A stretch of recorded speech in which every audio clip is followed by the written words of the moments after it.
in the moment, you may not realize you're being cringe, but then when you step out of it, it's like, whoa, who was that person? That was cringy. Agree. I love that you said that. It's only a problem if it's still happening.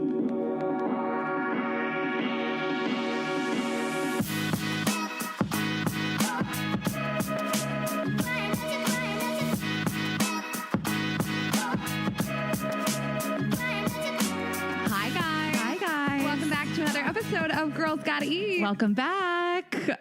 I am in the best mood. I can't stop smiling. New York this past week, like last week at this point, was just like 60s every day. Incredible. The energy was out of control. I was just like, this is the best city in the world. Thank you for the reminder. 1 year from it being like such a scary time and such a like, what's going to happen? And it just feels like New York is back, reminded why we live here. Everybody was out on the streets, just enjoying the weather, like living like it was summertime. It was the best ever. I am so excited for what's to come. But you weren't here. I can't stop smiling. I was in Pittsburgh last week, which was also wonderful to see my family because they all got vaccinated and it was a wonderful week. But I pulled into New York last night, Saturday night, 7 p.m. and I pulled onto 6th Avenue and I welled up with tears. Same. People were walking around, cars are everywhere. And I thought about 9 months ago when I drove home to Pittsburgh one of the times and I drove through the West Village and there was not one person on the street. It was scary to walk around by yourself. And I just thought like the city is like coming alive again. I feel coming hope. alive. I It's feel alive. hope again. It's alive as I fuck. feel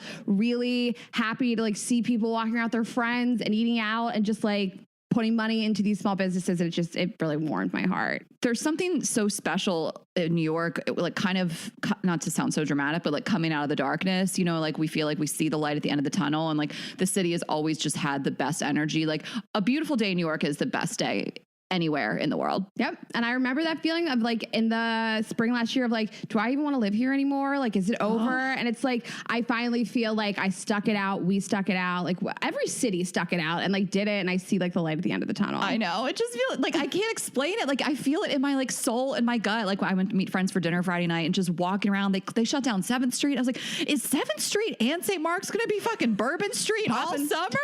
Oh, summer about to get lit. I can't even make it out in the streets. Like it's gonna be like post-war. I like that figured on every block in New York City this summer by a different person. Okay. All right. Okay, housekeeping. We promised you guys this week we would give you a live show update. So we are doing our best to move all shows to times when we can max out the capacity everywhere, etc. We have solidified the Florida shows, which are our next shows coming up anyways. Yeah. So we have moved the dates for a couple of them. So the new dates, and then we'll give you some details. Miami is going to be Sunday, May 2nd. Ooh. Tampa is going to be Wednesday, May 5th. Hey. And Orlando is going to be Thursday, May 6th. Go all the way off. We are doing 2 shows per night to try to get everybody in there. Okay, so a couple housekeeping things you guys probably have questions about. If you had tickets, you're still holding on to them, they will transfer to the new dates. The times of those shows are changing. They will tell you if you guys had tickets, which time it will transfer till. If you guys have questions, concerns, you want a refund for your tickets, you can't make it on those days, just contact the venue. They're aware. They're going to take care of that. Finally, VIP. We're not doing meet and greets, of course, just in line with CDC guidelines. We can't really meet you guys and hug you. Unfortunately, we would love to.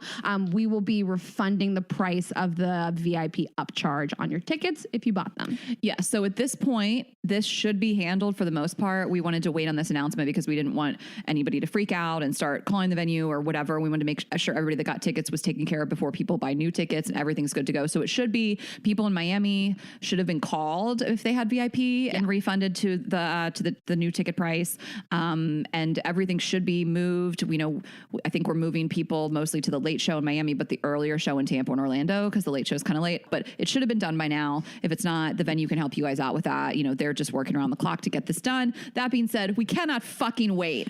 I mean, I'm just like, oh my God. And it's honestly like Florida, if you guys aren't aware, has been pretty open for quite some time. And everybody's performing there and we had the show scheduled already. You know, this isn't us like, let's go to Florida. Like we had these shows scheduled already and we're going to keep, we had to make a few changes to accommodate and kind of work with their schedule. But like, we were like, we're going to keep these shows. And you guys were DMing us like, please don't cancel these shows. Like this sweet girl from Tampa, of course, you know, I love Tampa. She was like, can we promise we'll wear our masks and we'll be safe? I just like wanted to cry. I was like, we trust you. Like we're going to do what we can do. We're going to come to every single city that we possibly can come to. We never thought we'd be away from you guys this long. I just like, I can't wait to hear you guys laugh. Oh my God. It's my dream and I've missed it so much. Cinco de Mayo in Tampa? Cinco de Mayo in Tampa. What? We're gonna take our titties out. We're gonna take tequila shots on stage. I'm gonna stop crying. I'm so excited. I just can't wait. And like, I love a Sunday night in Miami. Such good vibes. And we have never been to Orlando. So I'm so excited to go to Orlando. Are we going to go to Disney World? Maybe we're going to be Disney adults. I want to end up on the like MILFs of Disney World. I first learned of DILFs of Disney World through Chris Estefano because he was on the DILFs of Disney World. Was? Oh my gosh. Yeah, there's a lot of DILFs at Disney World. Yeah, when I had I think it may have started with DILFs of Disneyland. But when I had Fashion Dads, we would collab sometimes.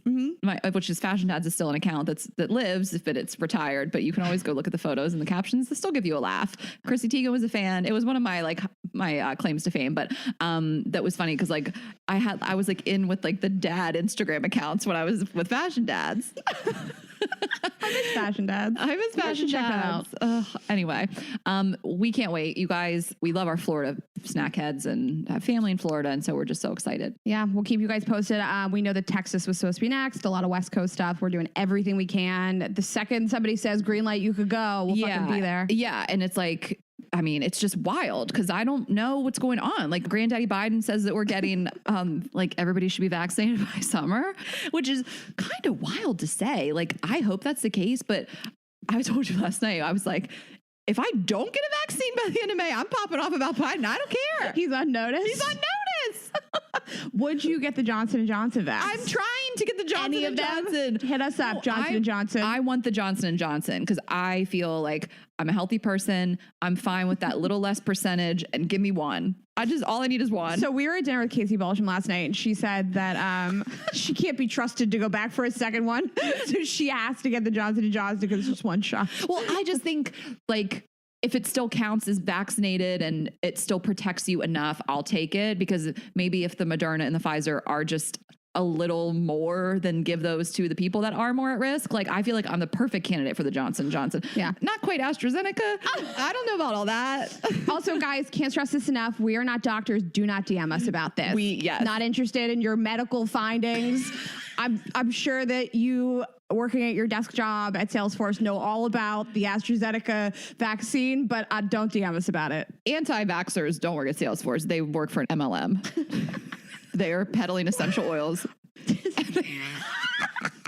I'm just saying, I love you guys. We're not claiming to be doctors. I put all kinds of stuff in my body I don't ask you guys for your opinions about. And this is another one of those things. Yeah, it's whatever. We promote the vaccine. Shocker. We talked about it all the time. So don't DM us. Yeah, you guys know how we feel. Well, speaking of things you put in your body that I don't want DMs about, your girl got some fillers. Natural beauty. I walked into this apartment to a whole new face. No, stop. No one can tell. Like, that's the thing. Like, it's just subtle. But my story with Botox and fillers is that I've never gotten fillers. I got Botox once, like 3 years ago. I was literally the last of my friends to ever get it. You know, I just was like, you were the last stronghold. I was the last one, but and it didn't really hold because we all know I have an expressive face. So I only got it in my forehead. I didn't love it. My forehead looked smooth, but I did feel like it kind of lowered my brow a little bit, which it just does. Okay. Like, well, you know more than me, but if people, you know, Botox paralyzes your muscles. You can't make the expression. Fillers it goes in your face. Thank you for explaining to me. But no, but the reason why I say that is because I was at this place. I'm going to tell you guys about it. And I said, I'm getting cheek Botox. And Raina goes, bitch, what? Actually trying to mansplain to me how cosmetic procedures work. I have been shooting up my face since I was like 28. Really? Yeah, but the first time I got Botox, I was 28. I just got the 11 lines, and then I don't have them. Can't relate. Well, listen, your family gave you good genes. Mine didn't. No, I have all the other lines. I don't have the 11s. I started doing my crow's feet a couple of years ago, but yeah, I've been shooting up this face for years. Okay. When you said cheek Botox, Ashley, I was like with my dad. I was like, Dad, I can't talk to you right now. I gotta manage this right now. I was like, that doesn't exist. You're like, they're doing some cheek. And you're so nice about it. Like, you're like, so is that, can you explain? Like, I didn't want to make fun of you just in case, like, in the last 30 seconds, they invented cheek Botox. Yeah. So I've been sticking needles in here for a while. I want to talk about my experience because, you're getting needles in your face. Like it's a procedure. It's nice to like feel comfortable and like where you go. So this place in New Jersey, they're called Plastic Surgery of Short Hills. The plastic surgeon is Dr. Alexander Ovchinsky, and they reached out and the girl was like, I'm such a fan, like of the show. Do you want to come in and like see what we're about? I'm like, sure, whatever. I mean, it's kind of far, but they were like, well, take care of your transportation. I was like, I'll go to Short Hills, New Jersey. Girl, everybody in New York knows what Short Hills is. That's where the expensive people mall is. It's beautiful. Yeah, it's Short Hills. What? I didn't know. And then they valet your car at the Short Hills Mall. Okay, bitch. I didn't know anything about Short Hills. And then I was looking on SLT, my workout class, to book one. They have a studio in Short Hills. So I was like, okay, New Short Jersey? Hills is where it's at. Yeah. I was driving around. I was like, this is beautiful. Oh, yeah. Can't recommend Short Hills. The enough. mall Short Hills. Okay. So I just had the best experience there. Obviously, the area is super nice. And the office was so wonderful. Like the girl, I just like to walk in and people are like, welcome, come in. Like actually, they know the show. I have gone to so many different doctor's offices to do this. And like, I am very sensitive to how they say how hi they to you, treat you. Like, what do the waiting rooms look like? How does it smell? Like, I am really, like, I think about it a lot. Yes, you should have like a good experience. So, and I did see the doctor. He has listened to the show. I was like, Dr. Ovchinsky, which episodes? Like, I was like, I love the show. I was like, okay. Like, I don't know what he listened to. Like Bee's episode this summer. Do you know what outfit I fantasize about wearing? Do you know? Did he listen to what did we even call it? My neck, my back, my pussy. My neck, my back, my nudes and my crack, or something. Call it my pussy and my crack. Whatever. Nudes were in there somewhere. My nudes, my rack, my pussy, and my crack. That's what it was. It was 1 year ago. Yeah, okay. I think. Don't damn us if we're wrong. But I don't know. Like, he looked at my face and I was like, you know me. I love my looks. I think everybody should love the way they look. And if they want to just make little improvements here and there and like, just we're all trying to anti-age. Like, we're all buying, we spend so much money on products every year. We do these crazy facials. Like, it's the same thing. Yeah, it's a needle in your face. But still, at the end of the day, it's all just like trying to kind of preserve your youth. And it's not surgery. Yeah, it's not. Yeah. So he just looked at my face and I told him that I got Botox one time before. And he was like, I can tell you have an expressive forehead. I'm like, mm-hmm. And he was like, muscles. You don't have the 11s. I'm like, I know, doctor. That's crazy. But I do have like really deep set crow's feet, and I always have. And I think it's because I laugh all the time. And I think that's a beautiful thing. But I've had them since I was in my mid 20s. And, I was like, let's just kind of see what this filler is all about. So he just really took a look at my face and was like, you know what? I know you mentioned you don't want your brows to come down at all.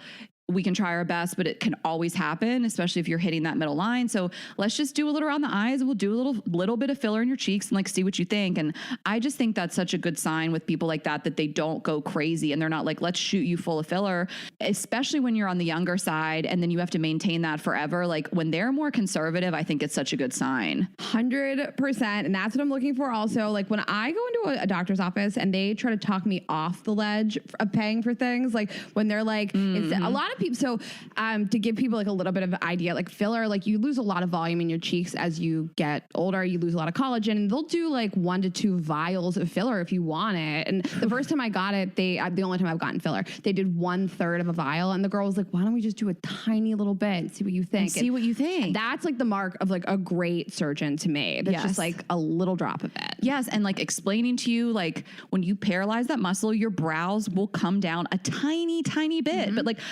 Where some people might not care, I do care, because even though it doesn't last that long, I don't want to not like anything about my face for even a month because I got something I shouldn't have gotten. So I'm like asking all the questions. He's answering them. He's not being condescending or making me feel stupid. And I just love it. Like, you can't tell, I don't think. Like I can tell that those lines are really kind of gone around my eyes. And I just feel like my cheeks are like a little bit lifted. It's nothing drastic. I just feel so much better. And I mean, I'm well into my 30s and I'm like, it's time to maybe just kind of just do a few little tweaks here and there and try to maintain what I already look like. You know what I mean? I just want to look like I'm 33 forever.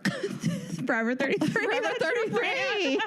Forever 33. Listen, I think whatever you want to do with your face, if you want to change your whole face and buy a new one, not you personally, anybody, great, do that. If you want to do a little bit.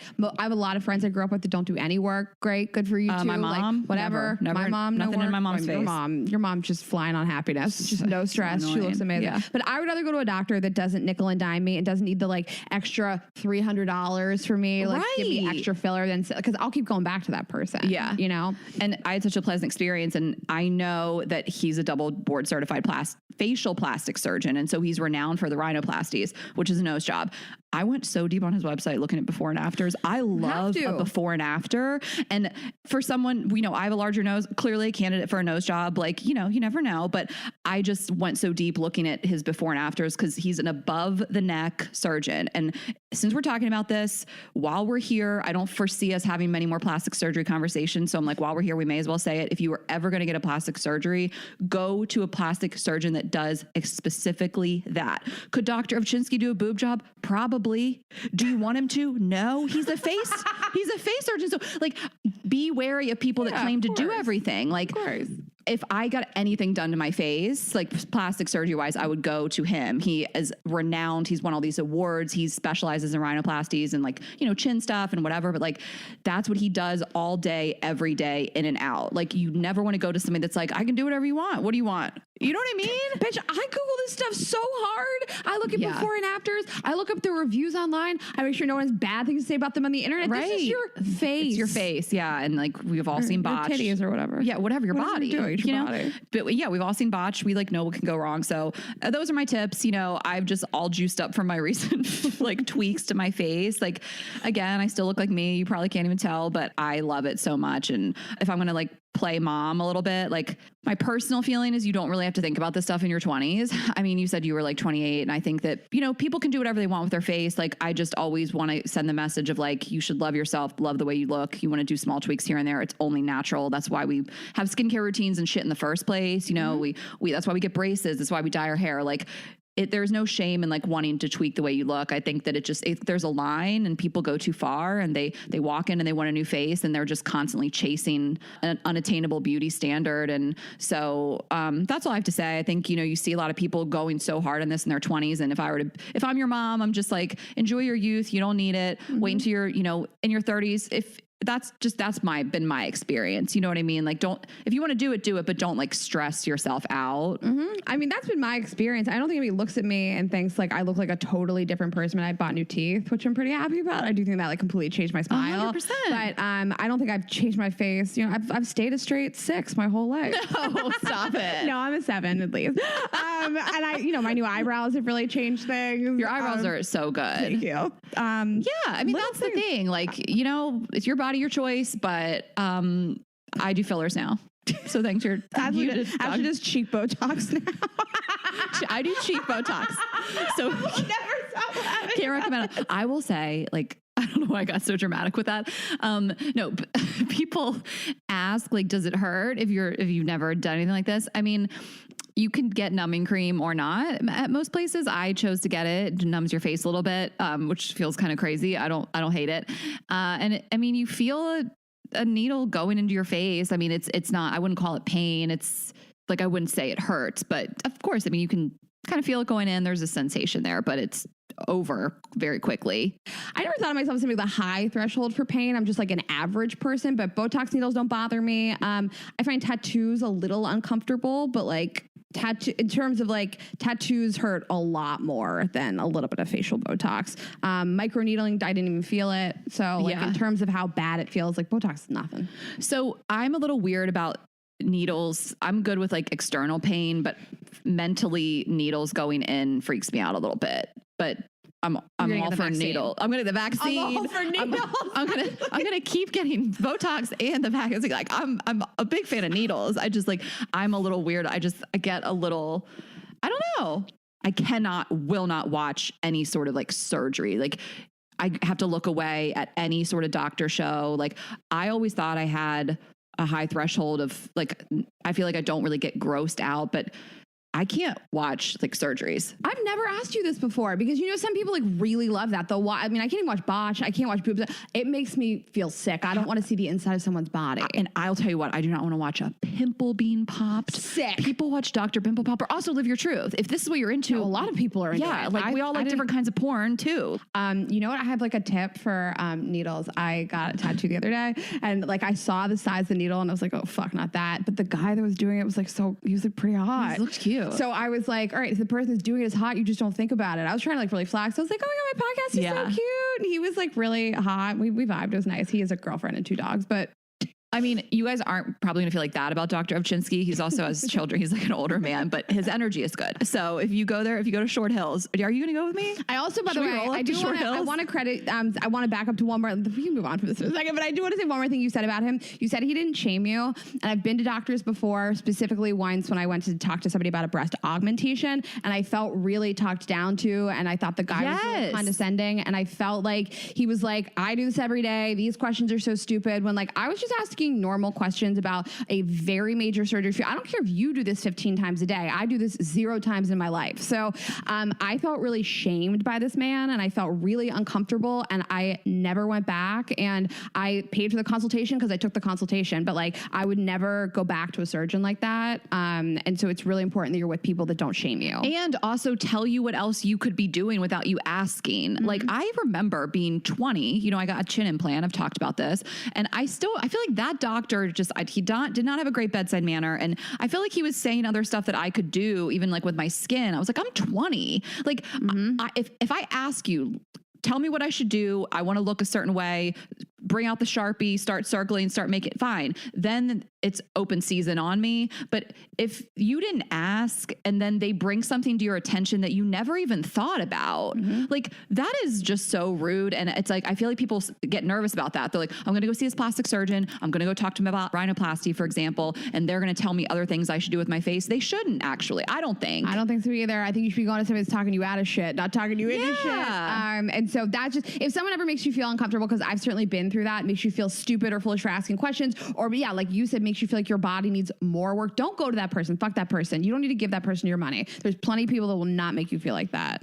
All right. Well, I love this. We haven't had like a deep dive conversation on like surgeries and Botox and shit like that. So we're going to normalize it. We're going to talk about it. And we're going to get it. Get a facelift next week. Okay. No, it'll be next year. Well, while we're talking about beauty, we have a DM. This is basically the merch email.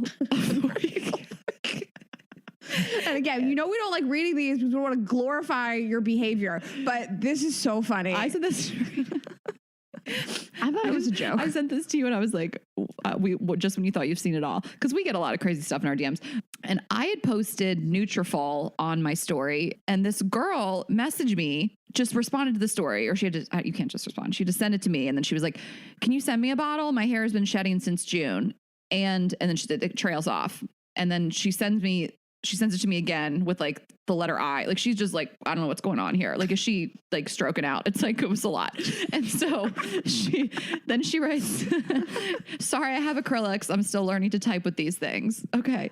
Anyway, can you send me a bottle of these, please? Here's my address. And it just gives me her address. Girl, why? I'm not the distributor. You're not the internet. You're the producer and the distributor of Nutrafol, a giant ass company. It was just so funny. Like, I had a little bit of sympathy. Like, she's having a problem with her hair. She sees that I have 3. So maybe she's like, you don't need all those, but I do.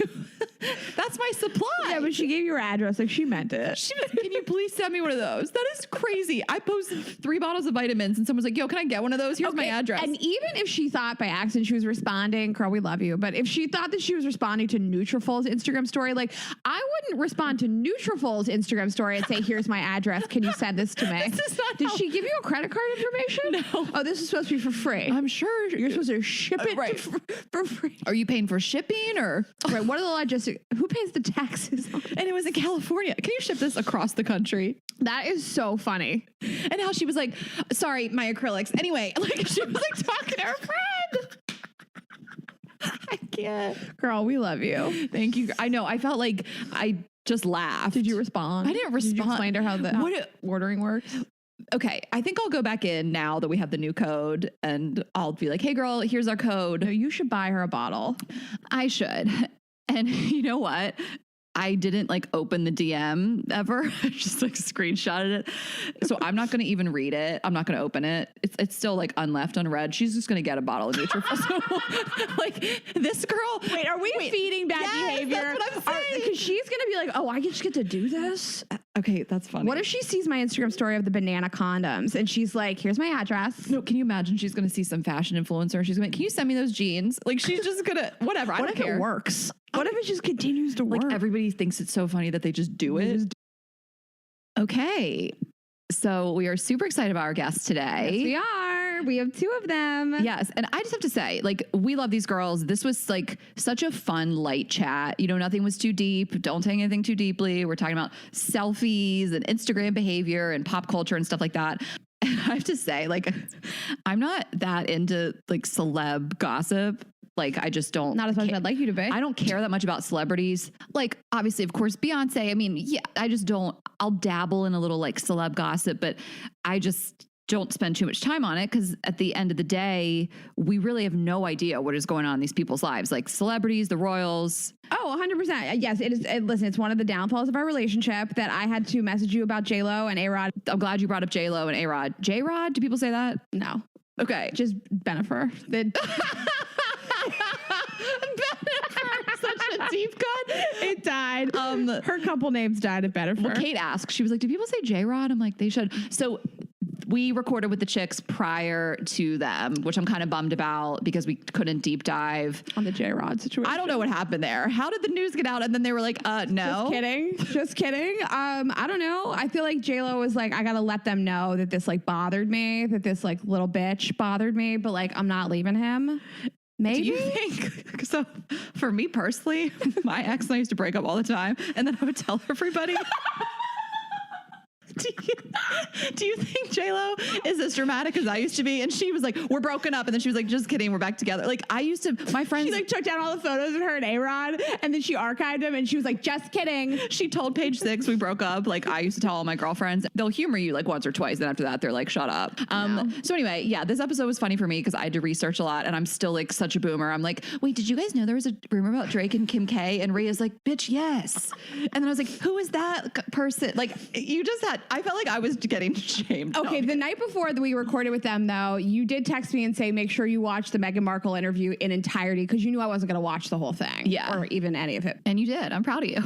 And then one thing before we bring them in, again, like this is just like a cut up light episode. We had so much fun with it. We know so many of you guys love the chicks and we love them too. We're talking about some social media behavior. I wanted to direct you guys to 2 other episodes where we have talked about social media behavior. One is called Do It for the Gram, December 2019. And one is He Micro Cheating? It was our 69th episode in June 2019. So we've deep dove on a little more social media behavior, some of which we'll touch on with them today. But again, we're not going too deep on stuff today. So those are 2 other episodes for your reference. So without further ado, let's bring him in. Yes, guys, we are so excited to finally have long-awaited guests in the studio with us. They are the co-hosts of the wildly popular podcast, Chicks in the Office, where they discuss the biggest stories in pop culture, celebrity gossip, reality TV, basically the only things I care about in this world. Please welcome to the show, Fran Mariano and Rhea Chiffo. Yay. Thank you for having us. Round of applause for ourselves. Yep. We're so glad to have you girls. I feel like I just know you so well. I just watch you every day on Instagram and we were on your show before. So we're so glad to have you guys here with us. Yeah, same. Honestly, I stalk you guys on Instagram all the time. Like I'm watching every single Instagram story you put up. Like I've talked about this before with other guests that we've had on that there are some people on Instagram, obviously you like flick through and you're like, okay, I don't really care what you're doing. But then there are other people you pay attention to, like you 2 or 2 people I pay attention to. I'm like, what are these bitches up to? What? Like, you know, there's a lot of stories where people are talking and there's like multiple stories and you're like, all right, let's fast forward this. But like, I turned the volume on and listened to you guys. God. Yeah. Yep. And I'm glad you guys brought that up because you have amazing Instagrams and we are going to talk about social media and how to have like a dope Instagram feed. Thanks. We appreciate that. Yeah, we love what you guys do. I want to tell people a funny little story about you guys just to gas you up a little bit more. Because we were supposed to record with you guys a couple weeks ago and we couldn't. And we got a really cute text message from Maria apologizing she couldn't do the podcast because you've been in pain. I've been in pain since Saturday. I went to the doctor, blah, blah. You said you need to get your gallbladder removed.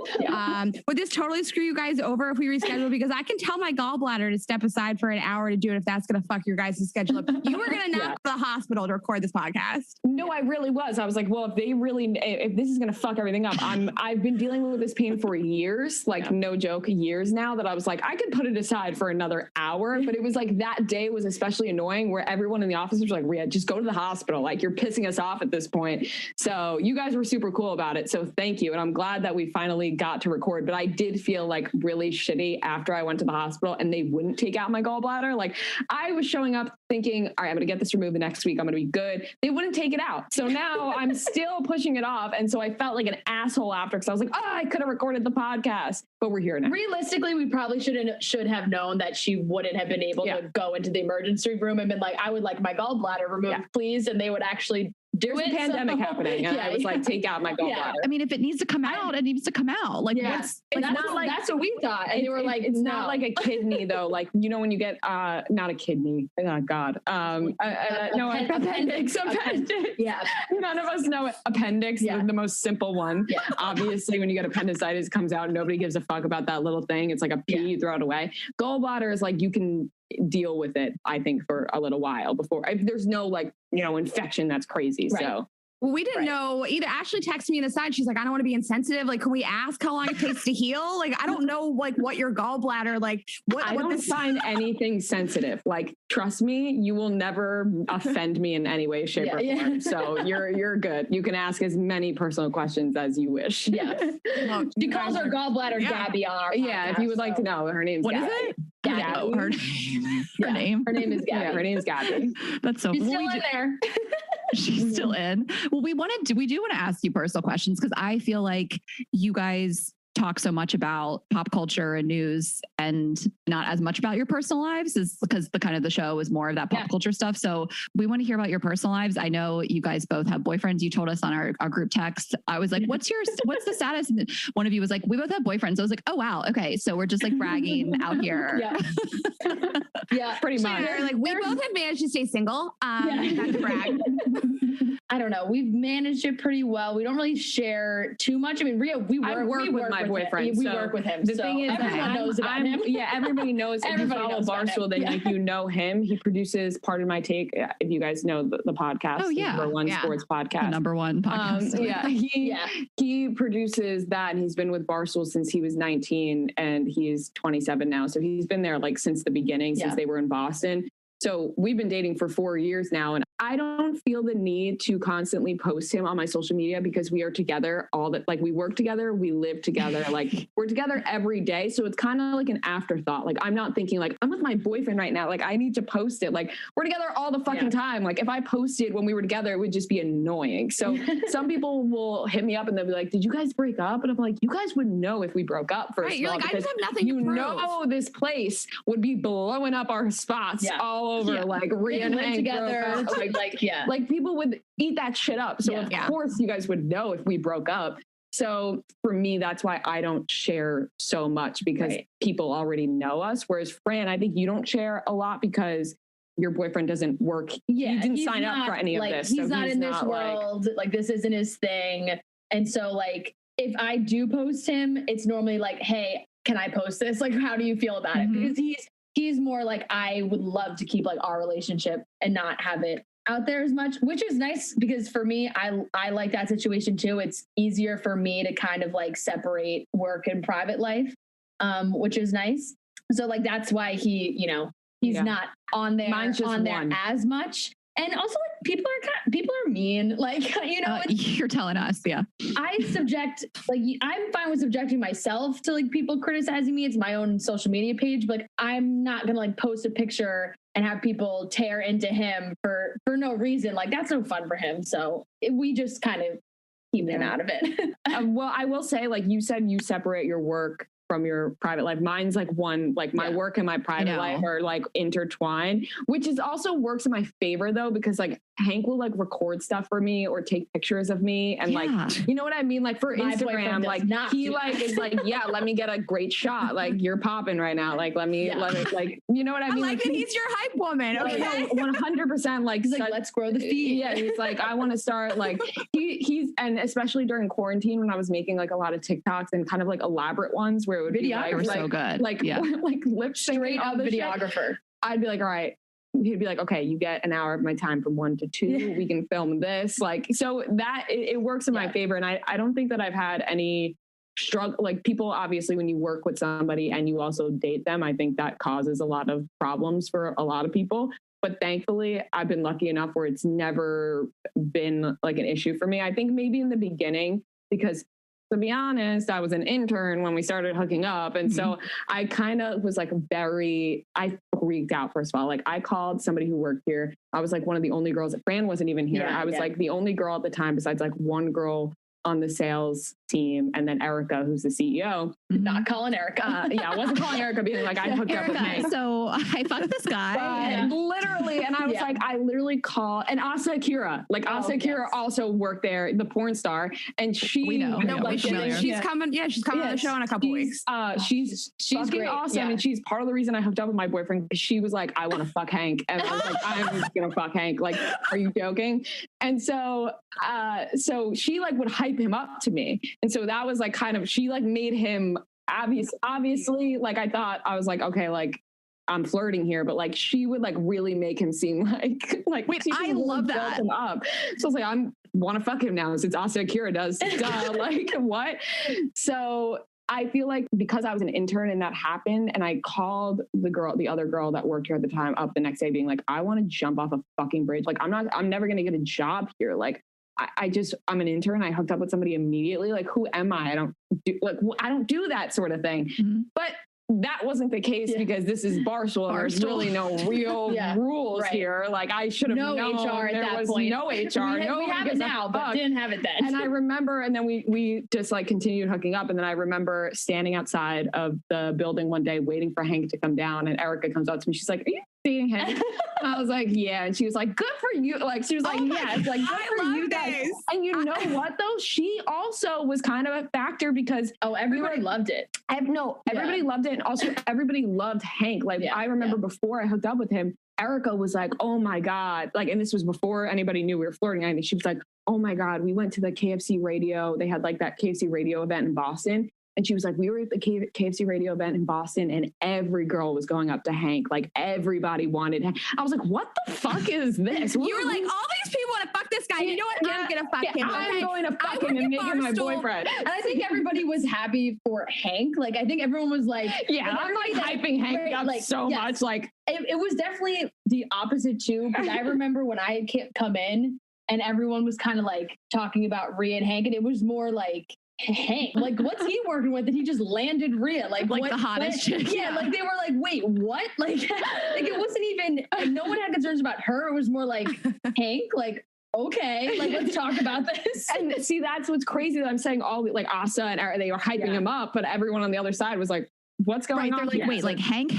Like Hank? They were like Henry Lockwood. Yeah. It's so funny. That's such a thing of like, all it takes is like one girl that you kind of look up to like say this guy's hot. You're like, oh, he is, like a seal of approval. Other girls want to fuck him. Like now I want to fuck him too. Yeah. Fran, I was dying to know, like after this, how do you like work with your boyfriend, like work out with your boyfriend? When he has this girlfriend that is so public. So at the end of the day, like he supports me and is so proud of me and everything that I've accomplished. So like he's able to put that above some of maybe his insecurities about my job. And like he's told me, if you maybe did something else, it would make my life easier, but you love it. Like I just love what I do so much. So when I say that to him, like I'm like, look, this is my dream job. Like I'm not sacrificing that. Like this is what I want to do. He's like, absolutely. I would never ask you to do that. So we just kind of like, I don't know, when I'm with him, I just try and leave Barstool Fran at work. I try and, phone down, phone off, like things like that, where we are just spending more time together. And also like during the week, you know, we're both doing our jobs, we're both doing our thing. And then on the weekend, like I'm able to disconnect a little bit more and we can do other things. But no, it's definitely not easy for him. Like I don't think it's not his world, but most of the time it works pretty well. Yeah. That's great.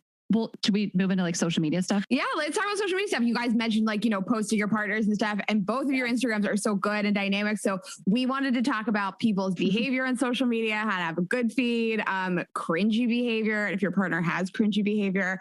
And we asked people for some funny questions. So I have a question for you guys, because I had this scenario happen and somebody else asked about it too. What if your significant other or a guy you like, or girl you like, has a social media presence that is so cringy? Because I met this guy, I was so in love with him in the fall, and I like started looking through his like Instagram. First of all, he's like 30 and does all these TikTok videos, which I was like, okay, I can accept this. Yeah. But it was all these like memes that like weren't funny. It was like these tweets that weren't funny. I mean, I send them to Ashley all the time, and I'm like, who is this person? Like, this is a total disconnect from the person that like I thought I was clearly going to marry. But like, you're embarrassing me. So what do you guys think about that? Like when you're dating somebody and their presence on social media is so cringy. It's hard because, you know, everyone says social media is not your real life. It's you know, you're putting out the best versions, the highlight reels and whatnot. But sometimes I feel like with that situation, it's the opposite. Like you see this guy in real life and you're like, okay, he's amazing, but his social media might be more telling about who he actually is on the inside and on the inside. Just like when somebody is trying to be funny so hard and they're just so unfunny, and nothing's worse than bad memes. And you know everybody's talking about that person being like, that person thinks they're so funny and they're not. Like everybody, you know what I mean? Like there's always that person for somebody who they follow on social media where they know that they're only hate following them because they're so unfunny. But it's like, you always wonder, you're like, how does their girlfriend feel about this? How does their boyfriend feel about it? How does anybody they're talking to? I'm getting like worked up because there's people I know that I'm like, I hate their social media presence so much. And then I know people who like hook up with them and I'm just like, how do you? Like, how knowing what you know and seeing what you see, how do you? Yeah. I try not to judge. Like, I feel like I have girlfriends that I love dearly. Like, their posts make me cringe sometimes because not everybody's funny. Like they're usually just a little too corny. You know what I mean? Like I'm like, oh my God, girl, what? But like, it's also like they don't work in comedy. They're not a comedian. They're not writing punchlines. So I think a lot of times people that are just the average person doesn't know what to say. Like people, you know, look up, they Google captions sometimes because they're trying to like be funny or be witty. So I try not to judge women. I don't like to, you know, we support women, but male cringy Instagram or like TikTok or whatever it is like next level. And I try to afford them the same grace that I would, you know, if I like somebody and his Instagram or his TikTok or whatever was so cringy, I just don't know how I would proceed. I wouldn't write them off, but I guess I would like just not ever look at it.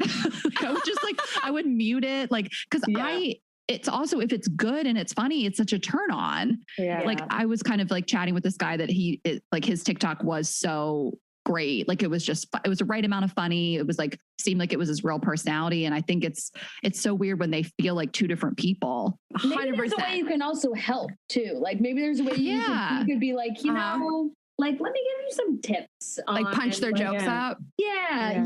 Either that or like, you're like, you know what? I feel like you posted a lot of the same thing recently. Like maybe you need spice it up. I will say I have had very cringy posts before. I'm not like saying I'm clean of that. Like everybody has changed and so much Instagram definitely has changed. And also TikTok, like during quarantine, I was just posting TikToks all the time because I'm like, what am I doing? But you don't realize you're being cringe in that moment too. Totally. So I feel like that's also something we need to notice is that in the moment, you may not realize you're being cringe, but then when you step out of it, it's like, whoa, who was that person? That was cringy. Right. Agree. I love you said that. It's only a problem if it's still happening. It's still happening right now and you're still acting like it's 2016. And I'm not saying like, if you are literally just like using like you're like another one, like you're like DJ Khaled, like still like using like washed up jokes in like a very serious, like the Nashville filter on Instagram or like the dog. The dog. Like if you're still doing that, like exactly. For this guy, I like kept telling Ashley how funny he is. I was like, this is the funniest person I've ever met. Every interaction I have with him is so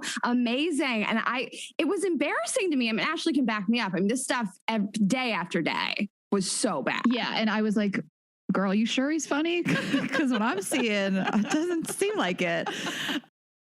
Okay. How do you guys feel about, okay, your man, you're in a committed relationship, you trust him, but your man follows just 1,000 big booty models on Instagram and TikTok, and they're just liking it to death. We had this conversation recently. That's a no for me. My boyfriend doesn't do that. No follow. Okay. What if you found out he's not following them, but he's just randomly going through and liking all these strangers' photos? No. See, that's a no. But also, like, I would know. Like, I am on the hunt. I'm gonna know if he's liking. He knows not to do this. It's been established very early. Yeah, he's aware. It's been established very early on in our relationship that yes, of course, like if you like your friend that's a girl's photo, I'm not gonna get mad at that. But if you are liking, and also like like Kim Kardashian, the Kardashians, fucking Hailey Bieber, I don't care about those people. Like actual like celebrities, I agree. You should like those photos. Yeah, but like when it's like random Instagram models that like have the same amount of following that I do, I'm like, when I was gonna say when it's like us. Yeah, it's like it's like us. It's like boyfriends liking our photos. Yeah. No, and girls will comment, be like, chill, Rhea, my boyfriend's on this app. And I'm like, you know what? I feel you, but so I gotta post too. Yeah. So it's I do feel like a hypocrite in some sense because I'm like posting hot photos of myself, but then getting mad at my boyfriend if he likes other girls' photos that are kind of the same thing, but he doesn't do that. Like, so he doesn't do that because he established early on that like I don't fuck with that. Like why would you be doing that? And when other girls' boyfriends DM me or like comment on my shit and I see their girlfriends in their photo, I'm like, what is wrong with you? I don't want you liking my photo either. I think this is weird that you're commenting and DMing me when your girlfriend or wife is in your photo. Mm-hmm. Yeah.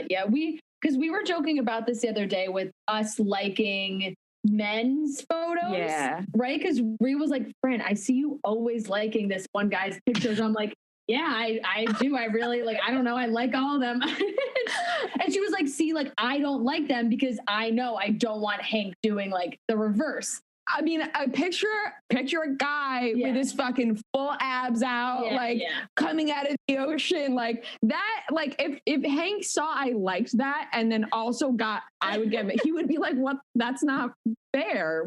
And also, like, Rain and I talk about this all the time. Like, if it's your guy friends, like you guys work with a ton of guys, you know what I mean? Like, I have guy friends that will always like my sexy pics that have wives and girlfriends, but their wives and girlfriends know me and they know, like they're friends that are just like gassing me up. Like they'll throw me a flame emoji and they're married and everybody's fine because it's out in the open. And so it's just, there's like layers to this shit, I think, of when it's like, there's so many levels. Definitely. You can passively enjoy it. I don't need you to get in there and follow any of these girls. Use your be interacting. Like, it's like a museum. It's like a museum. You could look, take a gander, but don't take anything. Like, don't touch it. That's also a good point, though. Like, your actual friends. Like, I like all the guys' pictures here, of course, because they're my friends, and they like my shit because they're my friends. Yeah.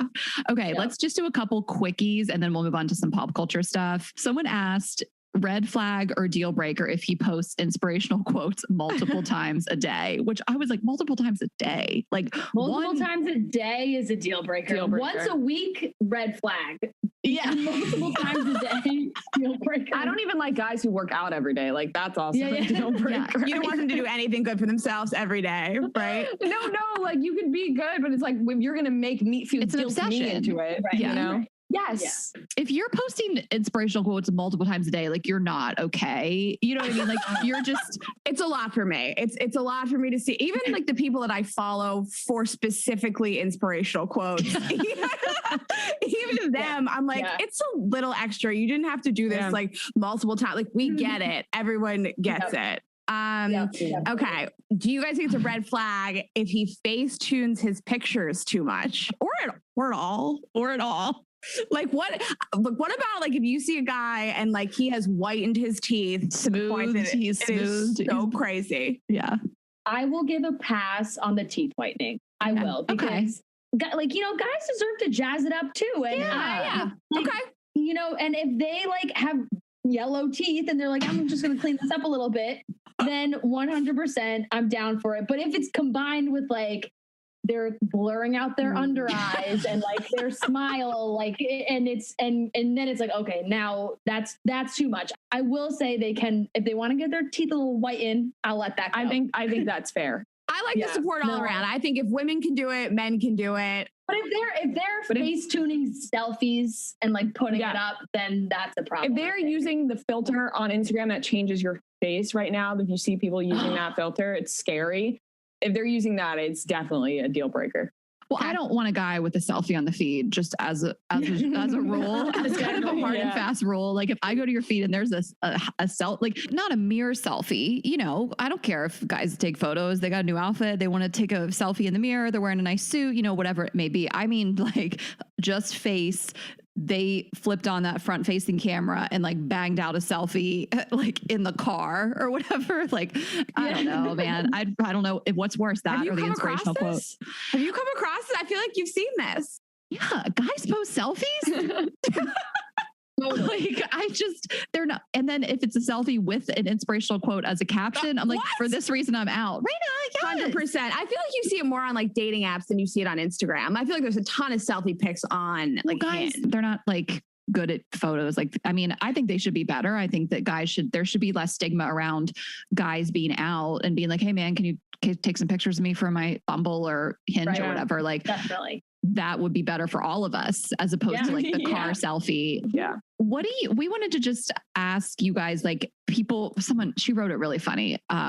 She said, how do I make my Instagram look good? Like, what the fuck am I supposed to post? And I think that we've all had to get more creative. And like, I was never posting selfies much before like even COVID. I was always out doing stuff. Rain and I were traveling. We had professional photos, like whatever. And like, I think we've all kind of leaned into selfies and everything and like kind of figured out how to get that fire content like alone at home. And I mean, you guys have boyfriends to take pictures of you too, but do you have like tips for people? I definitely, I've had a change because before, maybe like the last year or so, I wasn't posting as many selfies either, but then I thought about it and was like, okay, so many of the girls that I follow on Instagram that I love post selfies, they look bomb, like they look great. Like, I'm like, why am I criticizing myself about thinking about posting a selfie? Like, when I thought about that, I was like, I'm just gonna start doing it. And it's good too, because I think sometimes like, and especially with COVID, when you weren't out anywhere and you're not going anywhere, and all of a sudden you're like, I haven't posted anything on my feed in months. Like you're just like, I'm trying to keep it a little active, like throw on some makeup, do your hair, set up the ring light, and like you're good to go. Yeah, I think it's important to not think about it too much. Yeah, I think once you start overthinking it, then you're like, oh, does this look good? Oh, does it, when you stare at a picture for too long and then you start to think it's weird, then you've crossed the line. It's kind of just like, if you feel like you're looking good that day, you got a cute outfit on, the lighting is good, maybe near a certain window, just start clicking away. Take a bunch too. If you're taking a selfie, don't like sit there and just like pose one at a time. Just start snapping away and just, and you'll find one in like the 30 that you take. Yeah. And that's so true. If you find the right lighting and you're like, damn, this lighting's good, take a picture, take a selfie, get someone else to take a picture of you. Like, cause then that should go like good lighting. It should go on the feed. I feel like you're very good with that. Like when you get a bomb, like lighting for a good selfie, it's like, this is going up. Yeah. And you can caption it, found some good lighting, like whatever. But Fran, I just feel you so much on that. Like I was always this, like, I'm not a selfie person. I'm not trying to be like a Kim Kardashian, always taking selfies. And then I just leaned in and was like, people love selfies. Love them. And then I was like, I like other people's selfies. Why can't like, it's kind of like bother me when other people do it. Why is it bothering me if I do it? Because we're all about this like self-love, feeling yourself, like show, be proud of yourself. And there's nothing that kind of demonstrates that more, that like I was feeling myself and I took a selfie. And like Rain and I have done photo shoots, and then the photo that we post on the feed is one we took in the hotel mirror by ourselves, like it's just sometimes that's the like most fire pick. And I just think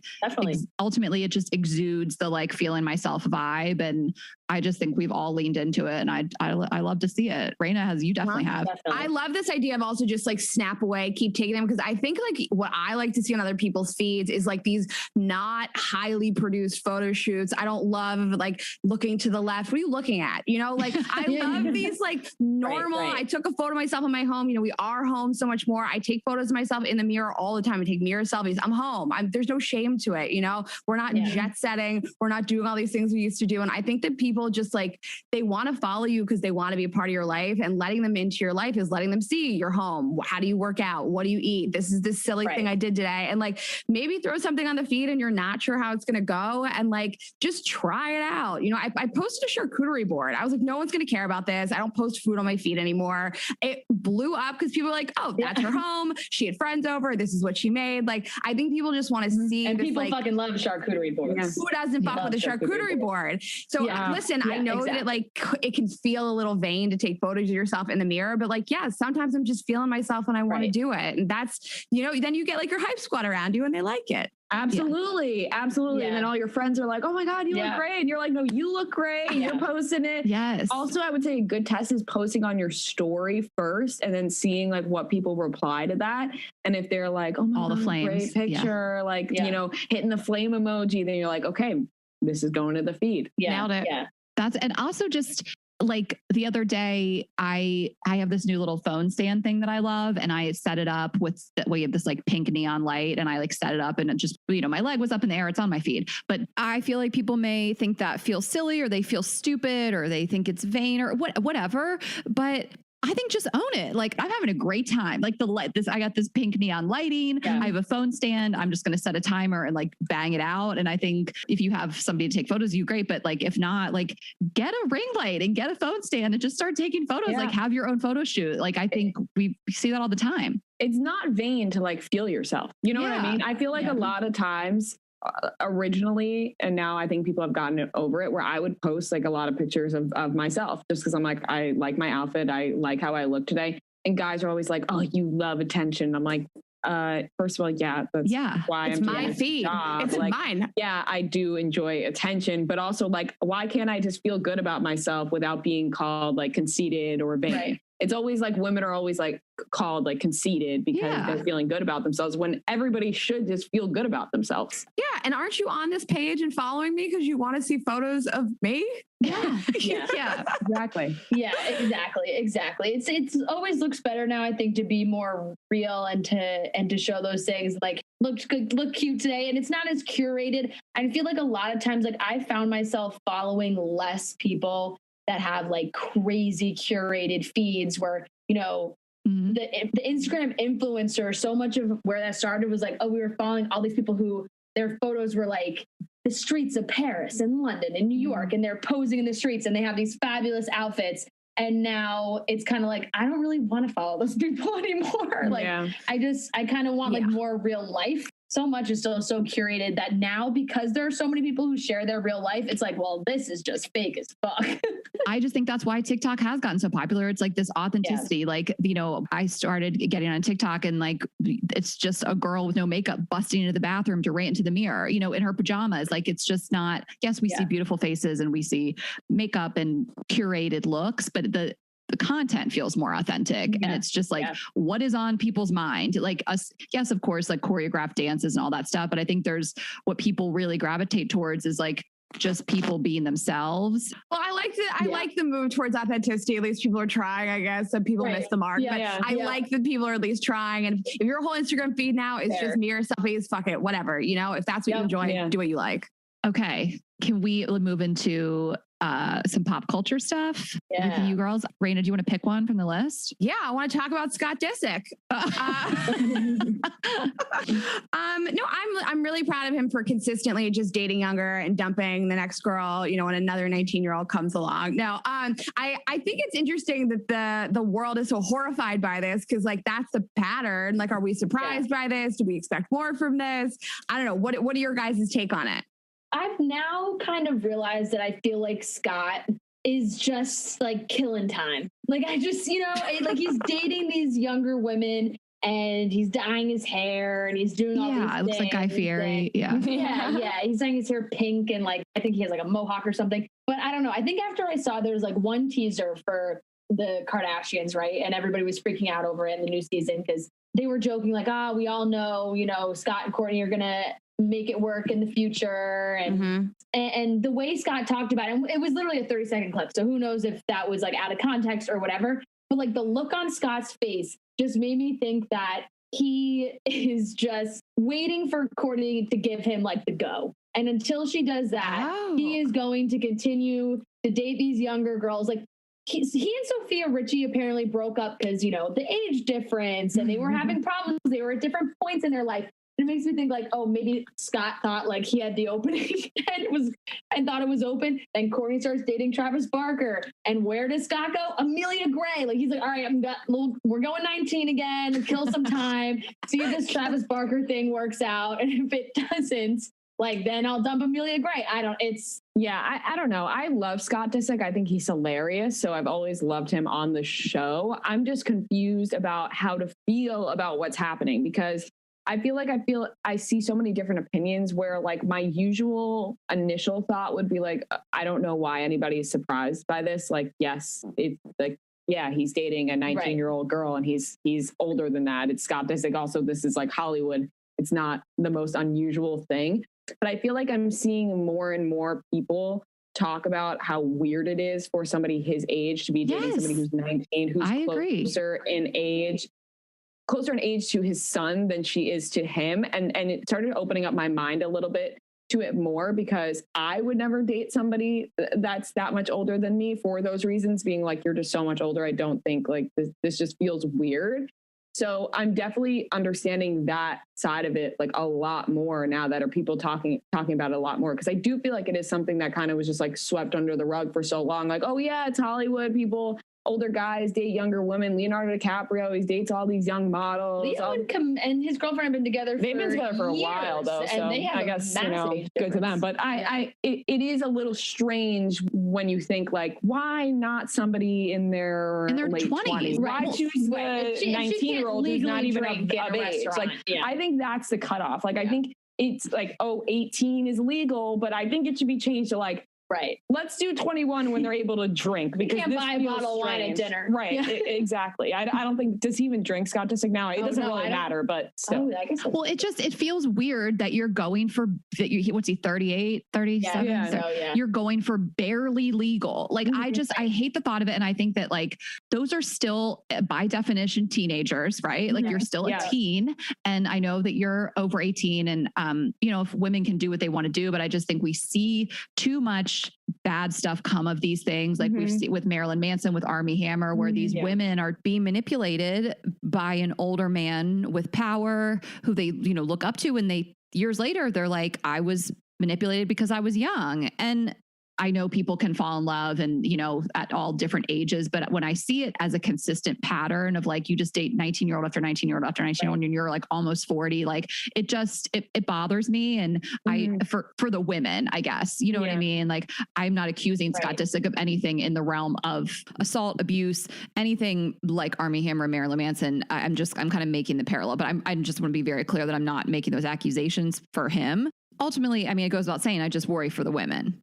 These girls, I think right now think, and this, I mean, I don't really know for a fact, but I just feel like they feel like they're also older than they actually are because they've grown up in this environment, like, Sophia Richie and having a famous dad. And the same with Amelia and Delilah, like being on Real Housewives of Beverly Hills and Lisa Rinna being their mom. And I just feel like they have like an accelerated lifestyle. So when they get to this point and they're 19, like to them, they've been working, they've been modeling, they've been like traveling the world, that in their minds, like they have the money, like, like they're adults. Like they don't really think of themselves as kids still.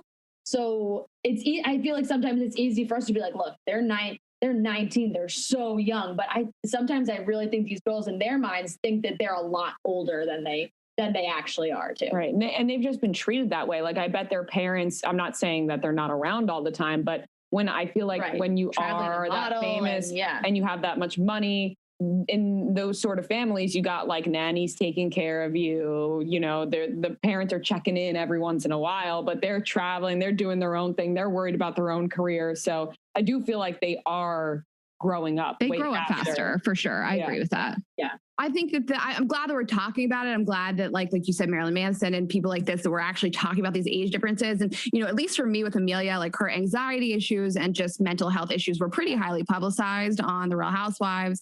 So to see somebody who's so much older then go after a person who had such highly publicized emotional anxiety issues is a little alarming. But I also think that her parents seem pretty involved, at least. As far as we know, like what we see on TV, they do seem pretty involved. So, yeah. Right.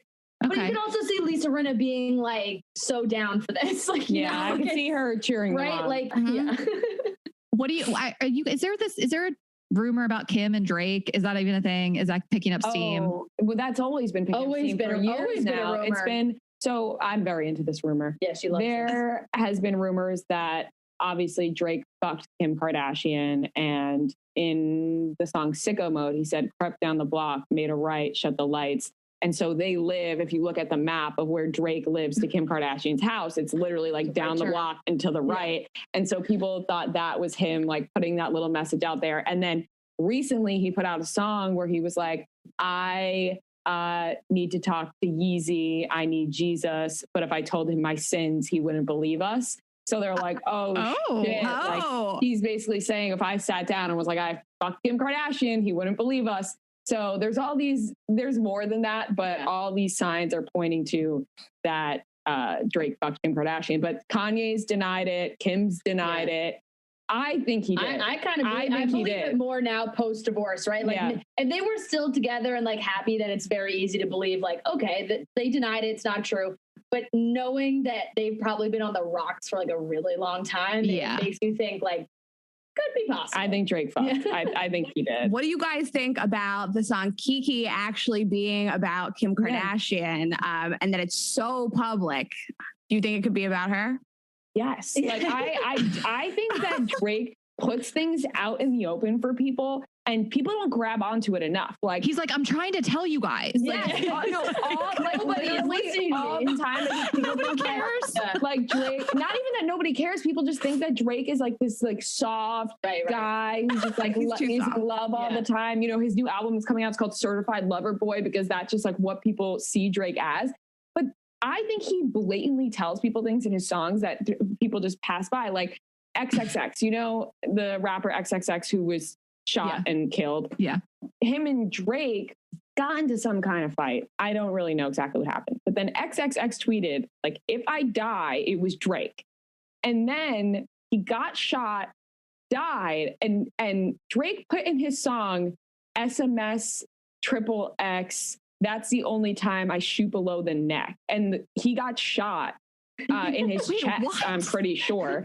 And obviously, SMS XXX, that's the only time I shoot below my neck is like a dick pic. Obviously, it means that. But if you're really going to die, SMS XXX, that's SMS they thought meant send my shooters. XXX, that's the only time I shoot below the neck. Is Drake a murderer? That Drake got, not Drake himself, but Drake got people to murder. Like Biggie and Pac. Oh my God. I can't believe you guys are like these conspiracy theorists. Oh, no, that's definitely it. I'm not a conspiracy theorist. She's just analyzing Drake's lyrics. I love it. First of all, I love Drake. So and this stuff doesn't turn me off to him. It only turns me on to Drake. He's got some edge because we didn't see it coming. Yes. Guys, we don't support murder, obviously. No, we don't. Trust me, I've made a joke like the theory about Taylor Swift and Harry Styles that they killed somebody and they like ran away from it. I was like, that made me laugh.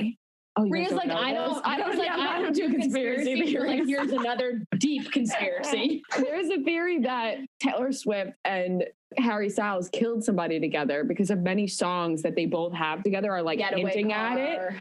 That they got into a car accident, killed somebody, fled the scene. And I was like, honestly, that makes me like Harry Styles even more. And people were not happy with that. But I was clearly joking.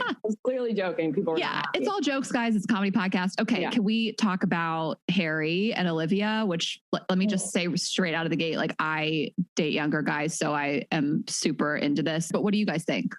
I'm on board for anything Harry Styles does. And I do love Olivia Wilde, and Olivia Wilde and Jason Sudeikis together. I loved as a couple. I thought they were like one of the greatest like celebrity couples just because they're both so funny and cool. Mm-hmm. But then when I heard Olivia and Harry were together, I was like, yeah, I support that. But then there were rumors. Everything was a little wishy-washy because they had said that Olivia and Jason broke up in January of last year. And then Olivia and Harry started dating in the fall when they started doing their movie. But then once that came out, they were like, oh, no. Yeah. Harry Styles is a homewrecker. Yeah, they started changing the timelines to make Jason Sudeikis seem like he was all heartbroken. Yeah.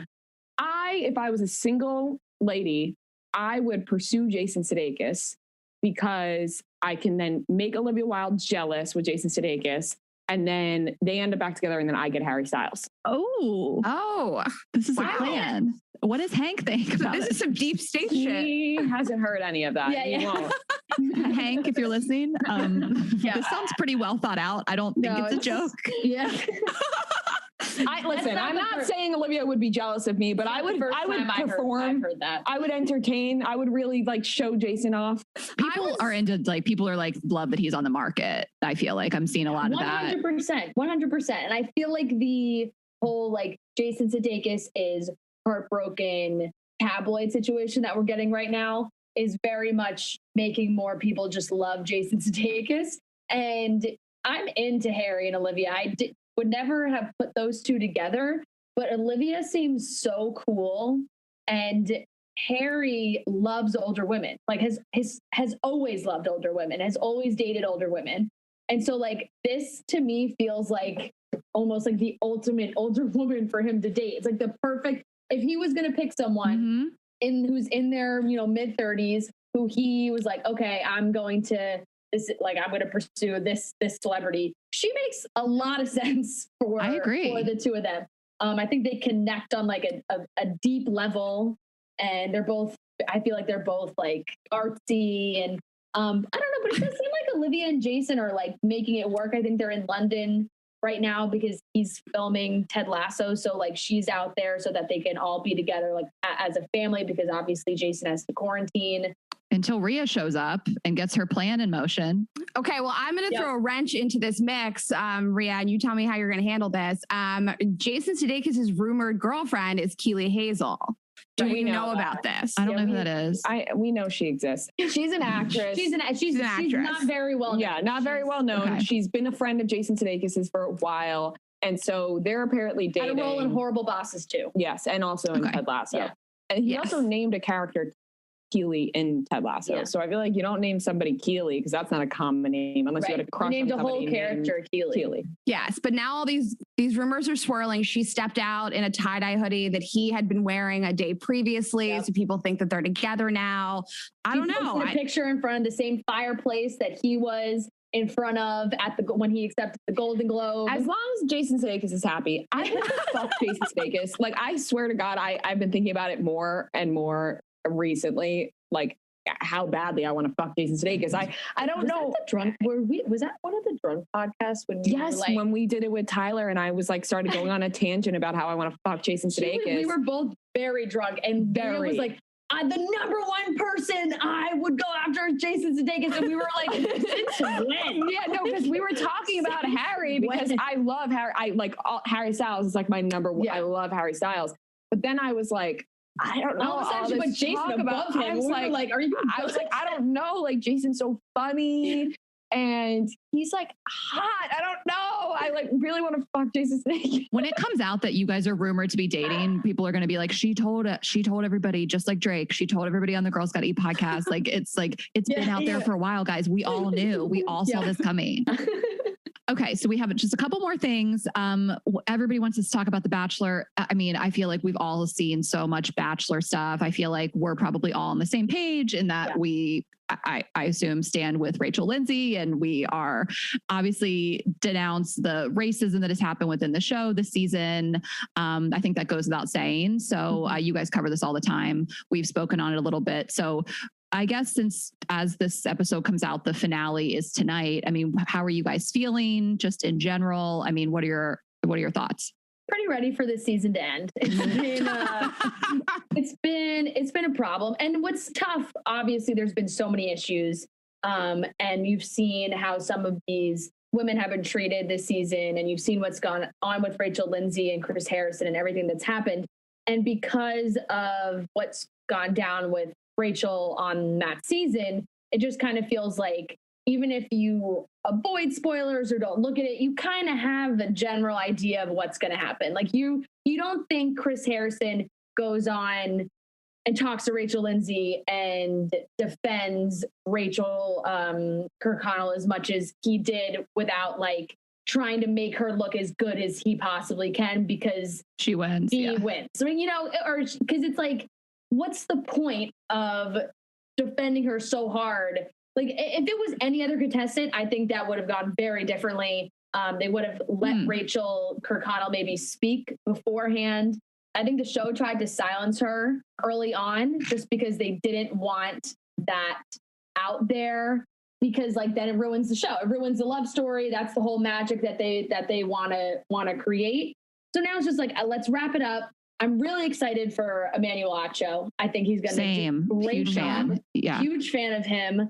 And I think he is awesome. So we're excited to just see how he handles this whole thing and how Matt handles it all. I can't like Matt, we posted this on the Chicks of the Office Instagram and it kind of ties into like the Meghan Markle stuff. He tweeted out like, have you been silenced or were you silenced? Oprah was spitting bars with that one. Yes. And Matt tweeted that out and wrote, And it was like, like, are you trying to send us a little message here? Because I 100% could believe that. Yeah, I just don't feel like we know him that much. I don't really feel like I know anybody. Like, I feel like I didn't know Bree, and then then she went home. I'm like, wait, is Bree the most gorgeous person that's ever been on the show? Like, I've always been Team Michelle since their first date, but I think we all kind of have a vibe. This is not a spoiler. I haven't read any spoilers. I think we all kind of feel like Rachel's going to win, but like, I do love Michelle. I really hope Matt is able to share some of his actual opinions when speaking with Emmanuel. I think he'll feel more comfortable in that setting because I would really love to hear from Matt. Like like you said, we haven't really heard from him at all. And Matt's fantastic. He's really like one of the nicest guys. Like we know Matt, like he really is great. So like we just haven't seen him. He hasn't been given the opportunity to like be himself and speak and really show off who he is. So hopefully they give him one chance at the end of the show. Yeah. Do you guys think Claire and Dale are back together?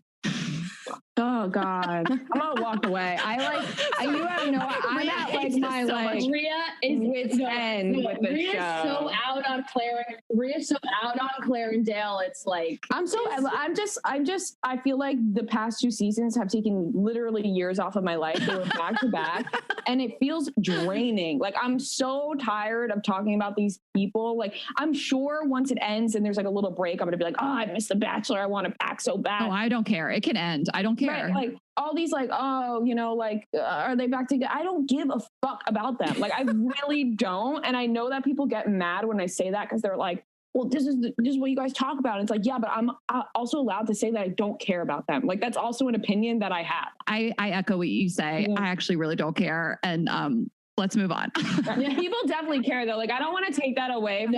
I'm done with it. No, I'm done with it. I'm done with it. But we want to wrap up with the question that everybody wants to talk about, which is the recent Prince Harry, Meghan Markle interview with Oprah. Of course, before the interview came out, Bethany Frankel released all these texts, all these tweets. This, oh, poor you, poor little girl tweet before even hearing the interview. Since the interview, Piers Morgan has criticized Meghan Markle. He has since stepped down from his show because the stuff he said was so crazy. Personally, and I would love to hear your guys' take on this. Personally, I'm just not a big stan of the British monarchy. I don't follow it. I never like woke up to watch the weddings. I don't care about it. Like I almost didn't even watch the interview because I was like, I don't know if I need to hear about this. But, seeing snippets of it, it was so fascinating just to sort of lift back the curtain a little bit more and see an American's view on this. So what are your opinions on what's going on and the interview itself? That's exactly my feelings. So you've pretty much covered my base. I don't care about the royal family. And I think people who praise them are kind of strange, Fran. my entire high school, we watched Will and Kate's wedding. I got up on my own in my boyfriend's apartment. I had my little fascinator that I put on for myself. Oh my God. To watch Harry and Meghan's wedding. I find them fascinating. I really do. Like, I think that there is there's so many celebrities that we find fascinating. We want to know so much of their life. And even like the more secretive celebrities, you want to know more. And these are historical like figures, and they're also, quasi celebrities. And it's definitely whatever growing up, and it's the princes and the princesses and the love stories and whatever. Like, I was obsessed with Will and Kate. Like, I bought the Lifetime movie on iTunes. Like I said, I have always found the royal family fascinating.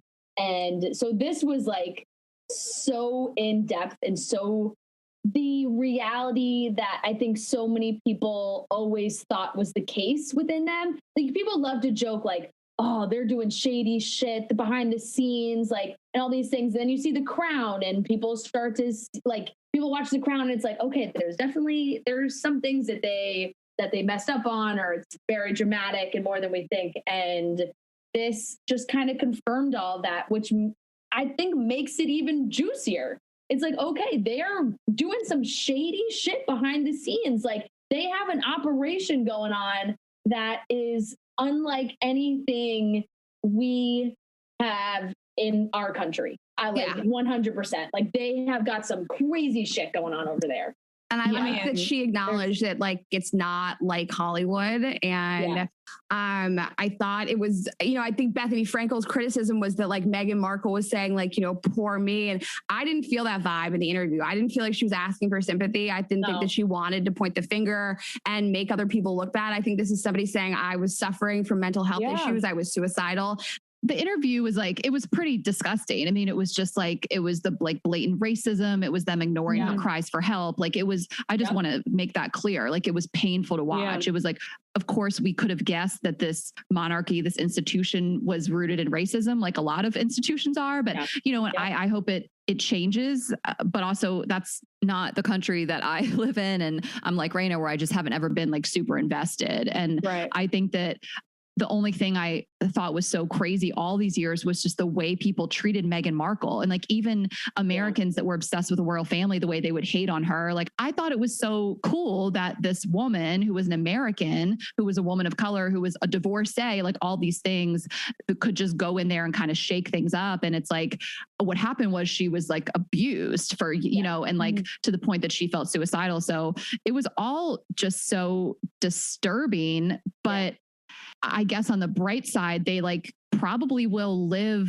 a happier life. Like, once the dust settles, like, it seems like this is what the life they were meant to live is more, it's just normal, not normal. They'll have to live with security and they'll never be quote unquote normal. But like, I like that Oprah was like, did you? Yeah, not in a prison. And so that's what I just like the Bethany Frankel thing. Raina and I always have liked her. We respect what she does on the charitable side, but like this whole Cry Me a River, it's like, what? Because she's royalty. She lives in a prison. She can't go to lunch. Like, nobody wants to live like that. Right. The thing is, like I said, like, I don't care about the royal family, but I'm now invested after all this came out, because that's part of the reason I wasn't into the royal family. It kind of just freaked me out thinking about, like, I remember years ago when we first started the podcast, or even just on the radio show, somebody sent in the question. It was like, would you rather be a part of the Kardashians or would you rather be a part of the royal family? And I was like, the Kardashians any day of the week. Why would I want to be a part of the royal family where I have to follow all these rules? And Meghan made that very clear in her interview. And I just think the whole thing is fucked up. Like, I said on our podcast recently, I was like, I'd love to know what people in the UK actually feel about it, because on the outside looking in, you're like, okay, their tax dollars are going to this family. They're making money off of people. They, like you said, it's rooted in racism, this whole institution. It's just a lot of shit seems off. And you're just kind of like, why do people praise them so much? Just because of history? Just because this has been the thing? Just because of the title of like prince, princess, queen? Like, that's why people bow down to them. But at the end of the day, are they good people? No, like, they're definitely not. And I don't know how anybody could watch that interview and think, oh, Meghan Markle is looking for sympathy. do you think that literally any person that would have stepped into the role that Meghan Markle did would have, maybe not any person, maybe if they were white, they maybe not would have experienced things she did, but she's in it. She's telling you what she experienced. Also straight up said, like, I'm not trying to disparage Kate. I'm not trying to put down the Queen. I'm just saying the institution themselves, whoever it is, this is how they treated me. Do you really think she would make that shit up? Why would she make that up? And people were saying, oh, she manipulated Harry. No, sometimes it just takes somebody else stepping in from the outside to be like, this isn't right. Whatever's happening here is not right, for you to open up your eyes and be like, you know what?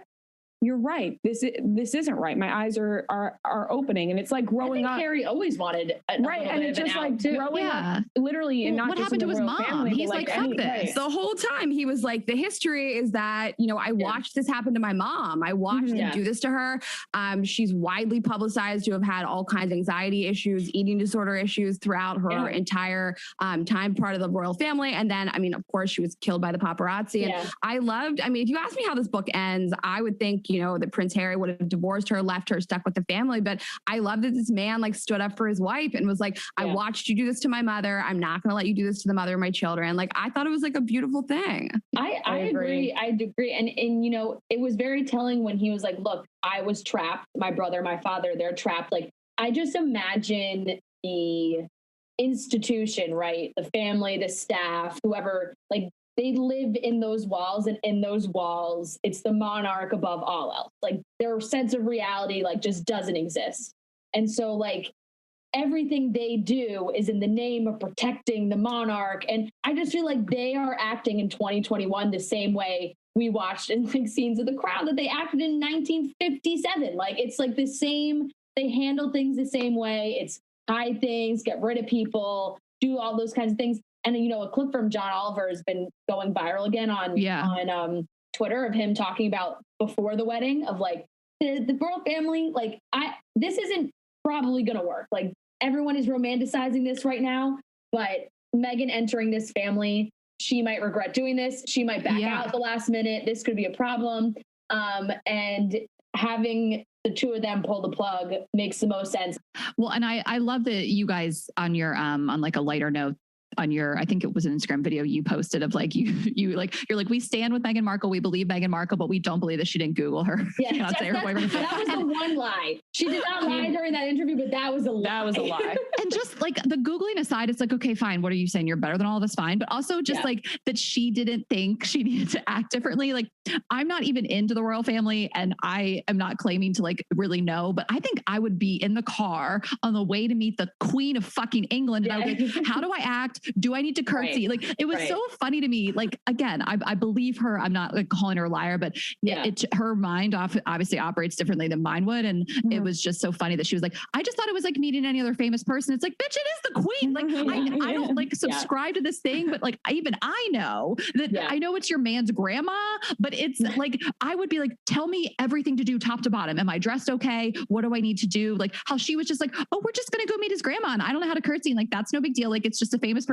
I was like, girl, no. Ashley, thank you for speaking the hard truths, because this is how I felt. And then Oprah was like, okay, but if you didn't know how to curtsy, like, why didn't you just Google it? And she was like, well, we were in 5 minutes away. Like, Meghan Markle, what do you mean? Meghan Markle, Google works in the car. She was like, we were in the car. I couldn't Google it. We were already in the car. It did start on I was a little sus. I was like side eye in the beginning. I was like, I never Googled my husband. Bitch, please. I Google every person I go on a date with. I Google John Smith, who works at Salesforce. That's what I'm saying. I Google random ass people all day, every day. Like, I'm just Googling people to find out information about them. Like, I think she was trying to like really put emphasis on the fact that she didn't know really know what the royal family was all about. So in order to like drive that point home, it's like, no, I didn't do any research. I didn't look into it at all. Instead of being like, oh, I kind of half-assed my research and didn't but know. Like, that being said, like, Fran, like, even somebody like you know everything about them. You're like a stan. You would have no idea once you got in it. Like, it is so much different once you're in it. Like, I said to my roommate, like, I was like, I pay attention to what they do. And I would think like, oh, I have an idea of what it would be like. I think you do not know. But at the end of the day, like, you have absolutely no idea, not a clue. Until you're living it, you have no idea. I don't want, I've never even wanted to be like a famous person. So like I always have said, like, I want to be able to walk down the street. I want to live a nice life and have nice luxuries, but no amount of money to me is worth not having any privacy or freedom. Anyway, but I'll end it there. We've like had you girls for like so long now, but I'm glad we can talk about it. Well, we are so glad to have had you guys. Thank you so much. I know that everybody is going to want to follow you everywhere, and you both have multiple podcasts. So tell people where they can find you, your Instagram handles, all the things. All right, I'll go first. So on Twitter, you can find me at Barstool Fran, on Instagram at Francesca Mariano. We're at Chicks in the Office on Instagram, Chicks in the Off on Twitter. I do a football podcast with Casey Smith, who works here as well, and that's the Dime Package. So if you have any interest in the NFL, you can follow us at the Dime Package on social as well, and you can listen to it wherever podcasts are found. My Twitter is Barstool Rhea. My Instagram is Maria Chiffo, CIUFFO, because, you know, that's not easy. Chicks in the Office everywhere. And then I have a podcast called Because We Got High with Kelly Keegs, who works here, and then Brianna Chicken Fry, if you know her from TikTok. She's very popular on TikTok. Just about everything. Like, it's really not about anything. We go through the alphabet. Each episode is a different letter from the alphabet, and we pick 3 words that go with that letter and then dive into it. So you can. I love that. That's fun. Well, thanks, girls, so much for being here. You guys will all love their podcasts and their Instagrams. Go find it. If you want to hear our episode on Chicks in the Office, it's July 15th, 2019. It was a very fun episode. We had a great time. Holy shit, that was a long time ago. But we love having you guys. Anytime. All right. Well, we love you girls so much. And thank you again. Thanks for having us, guys. Thank you so much. And you guys know where to find us. girlsgottaeatpodcast.com. Get on those Florida shows. Girls Gotta Eat Podcast on Instagram. Ash Hess, Raina.Greenberg on Instagram. Girls_gotta eat on Twitter, and youtube.com/girlsgottaeat. And that's all. Thanks, guys. Have a great week. Bye.